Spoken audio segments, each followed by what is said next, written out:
So you built an electric truck. That's cute. You actually do any actual work with this thing?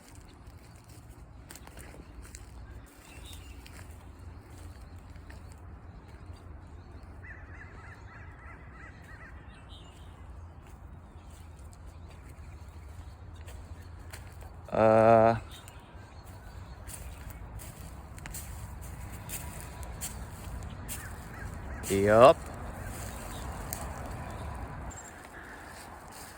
So yeah, if any of you guys are good with wood math, you can tell me how many cords of wood that is.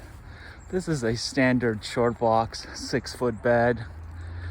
And I don't want to go any higher because I don't want to bust out the bungees and the zip ties and the duct tape. So there we have it.